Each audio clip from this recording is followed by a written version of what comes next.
So earlier today, I talked about Donald Trump Jr.'s text messages to Mark Meadows, begging him to beg his dad, because Trump Jr. was too scared to do it, to stop the insurrection, to come out, issue a strong statement.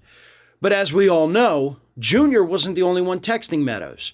Brian Kilmeade from Fox and Friends, Sean Hannity, I don't know how that came out that way. But anyway, Sean Hannity's texting him.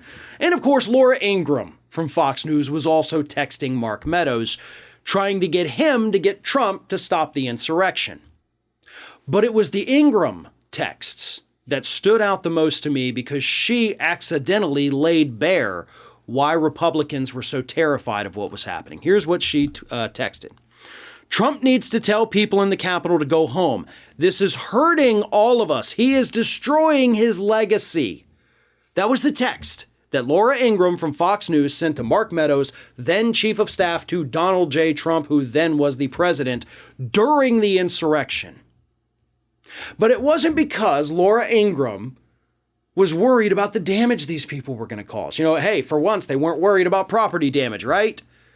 Even though they were breaking windows, they were stealing things out of the Capitol. No, only if you steal things from a Walgreens do Republicans actually care about it and think it's a felony offense that should lock you away for the rest of your life. Do it in the Capitol and they think, oh my God, my legacy! The Republican Party is never going to recover from this. That's what they were worried about. They knew the optics of that day would kill the Republican Party, as it should have. It hasn't. That's unfortunate. That's unfair. But it hasn't. But she was afraid that it would. She was afraid that that would be the last thing we remember from the Trump administration. And it is. It needs to be. I think far too many people had moved on. I think all these new revelations in the last week and a half are kind of bringing people back into this, realizing how serious it was, how deeply embedded in the White House itself it was. And one of those people is a man named Curtis Ingram, who happens to be Laura Ingram's brother. And on Twitter, after it was revealed that his sister was one of the individuals texting Mark Meadows, understanding how horrible that day was, has now suggested via Twitter that maybe it's time for her to be subpoenaed by the January 6th Select Committee. This is what Curtis tweeted out. I'm not at all surprised by this revelation. Is it time for the January 6th Committee to bring my sister in for questioning? He also went ahead and tagged Laura in that tweet. Healthy little sibling relationship there. Curtis is right, though, 100%. That we need to call Laura Ingram in, subpoena her, get her phone records as well, see who else she was texting. Maybe she had other contacts in the White House. It stands to reason she would have. So let's get our hands on those records, right? Let's bring her in for questioning. This is a scandal. God bless it. This is a conspiracy at this point. Not one of the fake theories, but I mean, for real, look at all of the individual players involved in all of this, folks. We've got the conservative media. We've got the White House itself. We've got the rally organizers. We've got all of these other groups that are there, part of this, planning it, working with one another. We need so many more answers than I think, honestly, we're ever going to really get because of the obstruction. And of course, we also have that, daunting fear that's looming less than a year away that if Republicans take back the House, they're going to kill the committee. The committee's work will be done. For the record, that's one of the reasons all these people are trying to challenge these subpoenas and whatnot in court, is so they can play the long game, maybe wait it out, see if Republicans take over, then boom, committee's gone, nothing we can do about it.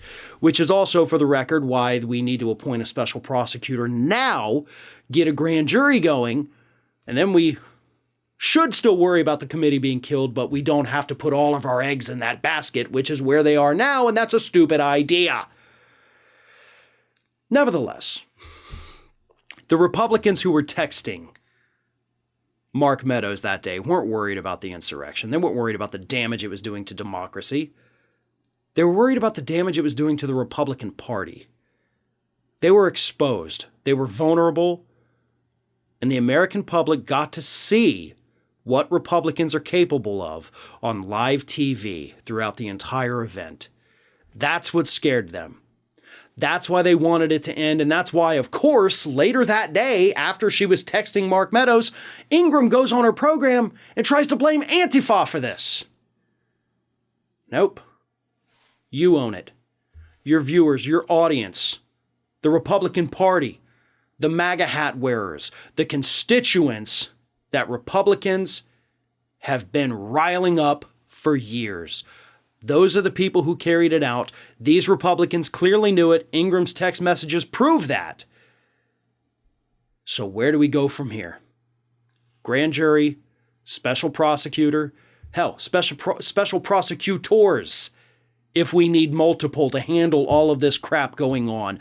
But we need answers, and I do not think the select committee is equipped to be able to get us all of the answers we need. That's not a knock against them. It's just how congressional committees work. They don't have the tools to even prosecute. I'd rather get moving on that so that we have a backup plan in case Republicans retake the House and kill that committee. It's worthwhile, it's necessary, because at the end of all of this, if there aren't any criminal charges, then America ceases to exist as far as I'm concerned. I don't want to see that happen. So let's get moving, issue more subpoenas while we get the grand jury in place, right? But until then, subpoena, subpoena, subpoena. Listen to the people telling you to go hard on these individuals. Get as much information as you can and start getting it to that grand jury, because we're going to need some criminal prosecutions pretty dang fast.